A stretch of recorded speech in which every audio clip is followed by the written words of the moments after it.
Do not expect to just start coding integrations and chat apps, bots, and things like that because you know the domain. It's not gonna come right off the bat.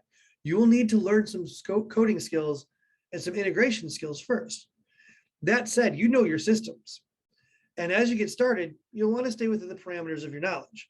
As you build more and learn more, we'll get to the time where it becomes okay to get experimental. To kick things off though, stay where you are most comfortable. Starting small and staying comfortable is key. You don't want to go off and say, listen, I'm going to start integration. What I'm going to do is I'm going to take our observability system and I'm going to start integrating so that all of the Grafana logs, if they go over a certain point, let's call it, we'll look at CPU flop. If CPU flop starts getting out of hand, I'm going to toss an image of that into my Mattermost server to the SRE team. That sounds great. That is not easy. That is not simple. And if you've never written code before, you might not even know where to start. You've got two APIs, but you don't know how to get them to talk to each other. Stay in your comfort zone. Figure out what works easiest. Figure out what you want to do. Then, of course, we want to start automating tasks. We love automating tasks. It's the best part of DevOps. We already said that. Automating tasks on demand means as we get comfortable, as we see the value in the integrations we're building, as we start looking at chat ops and new things start to arrive, and as we get comfortable writing code, which not all of us are comfortable writing code. We're good with scripts, but maybe not writing, strictly speaking, code, integration code. We want to do this. We want to automate things on demand. So maybe when a new thing comes in, maybe you're switching from Elasticsearch to something else. Maybe you're looking at a new up and coming thing for your monitoring opportunities or your CI/CD pipeline, whatever it is. That's a new opportunity to build integration. So you're comfortable, you started small, you understand how the integrations work together. Now it's time to actually bring these things together. This is a new opportunity. You've never done it a different way. So you don't have to worry about making a behavioral change. This is something you're adding that's brand new. New monitoring software can be brought in and automated. We can start templating out how our integrations are built and possibly improve older integrations as these new applications become available. So as we're bringing on new things and saying, oh, okay, cool. So I'm using Splunk, and that integrates really well with my Mattermost server, and my SRE teams can see it really well. Awesome.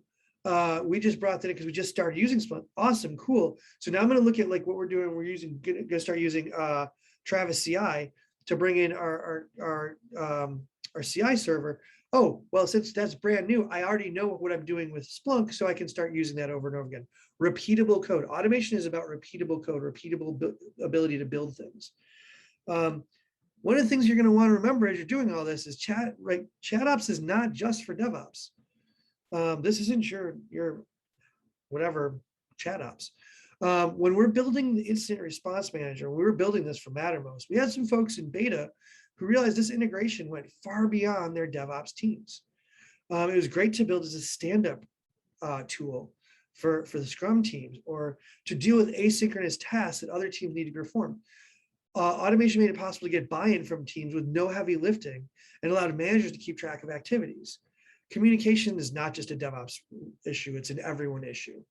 And some folks found as we built playbooks, which is what we're calling it, that it wasn't just for DevOps. It was really easy to branch this out and see how it went.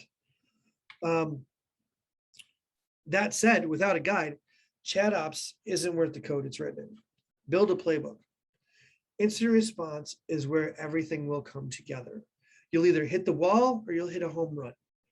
Either way, you'll learn, you'll have a log of what was successful and what wasn't.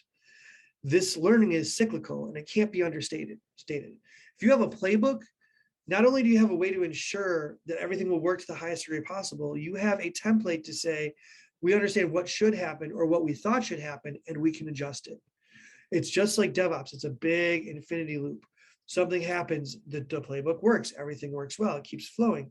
Oh, there's a little bit of a change. We need to change or maybe make a different playbook for a specific incident. So that said, let's look a little bit about how incident collaboration, incident management works with ChatOps. This is kind of bringing it all together. So as we know, many of these things are great. They're all pieces. And again, we're kind of talking in perfect world scenarios, just like DevOps. And so maybe right now you're saying to yourself, easy for PJ to say, there's nothing hitting the fan in these scenarios. What if I told you chat ops becomes way more important in the times where things are in fact hitting the fan?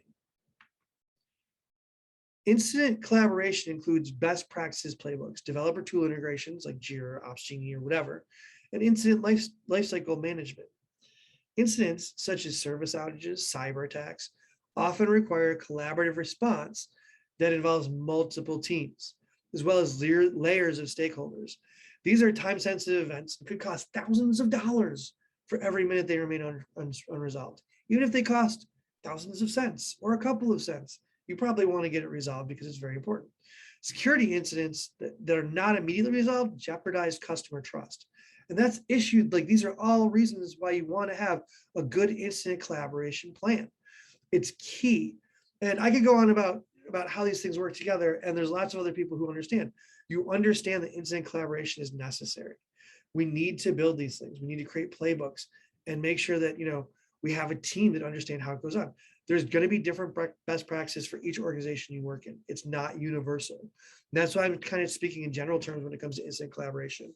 PagerDuty outlays a lot of great ideas, but they might not work for you. Make adjustments for how incident collaboration needs to work for you and your team. With a playbook, we can work to resolve any incident and worry less about the logistics as they're all arranged for the team before we start. But it's important to note that two things here. Playbooks need to be kept up to date. If you have new information, if you have new outliers, new changes in the code, new changes in the way the functionality of the software works or the functionality of the backend works, doesn't matter. You need to keep your playbooks up to date.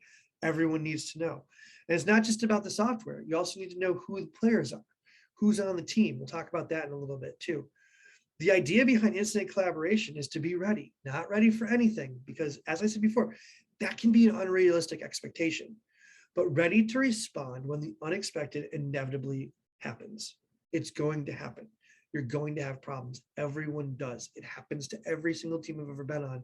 And I've been in the whole DevOps dev world for a lot longer than most of you would need to know. DevOps teams often create these playbooks to ensure they're as ready as possible to handle the situations as they arise.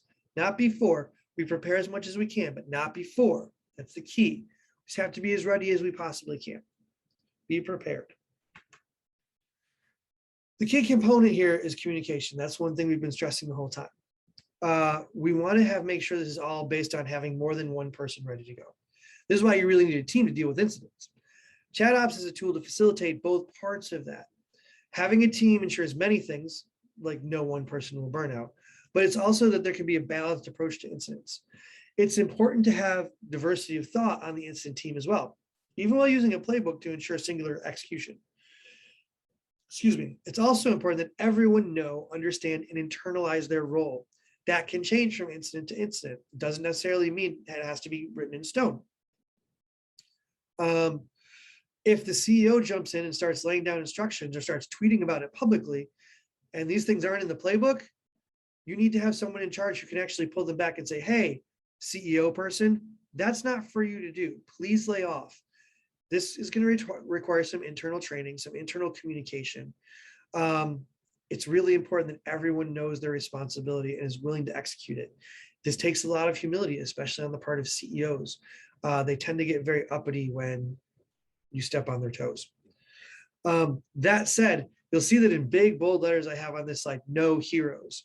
So here's the thing about incident collaboration. You're doing this because something came up. Oftentimes heroes are created if it's a situation that occurs again and again and again, and there's one person or maybe a couple people who always know how to fix it, and they're maybe rewarded or given some sort of benefit for being that person who always comes in to save us in time. Well, here's the problem with that. When we create these heroes, what we're often doing is working on the symptom, but not working on the disease. We're not fixing the problem. We're fixing the incident and they're ready to go. Try to avoid heroes. Put everyone on the same level, from a first level system administrator to the person that usually forwards the emails and answers the phones. Everyone needs to be involved. Everyone needs to have a role and everyone needs to understand what to do. Then, of course, we don't want to lay blame. We don't want to lay blame at all. But it's often necessary to take a look and see what caused the incident, and assuming it is something internal, to remedy that issue. This, again, prevents that whole hero situation. We'll work on that. Everyone needs to work on that to remedy the issue. It doesn't mean the issue will permanently go away. And there's whole talks on this. So I don't think I need to go much deeper. Feel free to take a look at the works of J. Paul Reed on Twitter to understand the point of post-event analysis and how it works. We're not looking to lay blame. We're looking to fix things. Fix things moves us forward. Communication helps fix things. If you want to know a little bit more about how we do this at Mattermost, please check out mattermost.com/incident collaboration. We do our daily team communications there. We make sure everything that we do has a playbook, whether that is our recent MatterCon or the Docathon that's coming up, or actually literally worrying about DevSecOps issues, or server things, or open source community code of conduct issues. Everything we do has a playbook. We sip our own champagne, and that's okay. Everyone should. But get into your playbooks, write them, and see, maybe, often you can get ideas from the way other people do it. Putting everything together in Mattermost makes it that much easier to stay focused on resolving the issue. Plugins create automated feeds to bring information from systems across your workflow together. And a central chat platform keeps everyone on the team on the same page. That's key. Whether it's the ad hoc response team for an incident or the dedicated SRE team using the DevOps Command Center tools you have, having it all in one place is the key to successfully ensuring the stability of what your organization is working to deliver. Innovation drives us to build better technology. Mattermost wants to be part of the innovation your teams is trying to build for better, safer, more observable systems. Communication is the key to DevOps success. I can't say this enough. Communication is the key. And having a platform that allows you to build your DevOps tool set, help facilitate that communication, is really absolutely necessary. Think of it this way. When you're a part of a DevOps team, you're part of a very small community internally. The greater DevOps community is not what I'm talking about here. I'm talking about the community inside your organization. It's a small community, but it starts with one. They don't have to be like super awesome. They don't have to be a hero. They just need to be willing to take it on. And that's really the key thing. If you want to see the type of change that is available to you in the world, the change that is available to your organization, sometimes you have to be the person who takes that first step. Take that first step, communicate your needs, help people understand what you want out of incident collaboration, out of playbooks, out of DevOps, and you'll be able to move forward and completely facilitate better software, better organizational standards, and better DevOps for the community that is your group of users. Be that individual, make the change. With that, I want to say thank you to everybody at DevOps Days.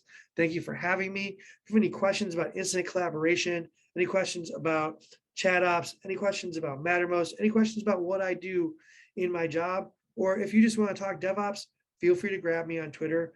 I am at Asplenic, that's at ASPLEENIC. I'm always happy to talk. I hope I can get all the way down there for DevOps Days next year. I hope you're all doing well and having a good time. Thanks, and we'll talk soon.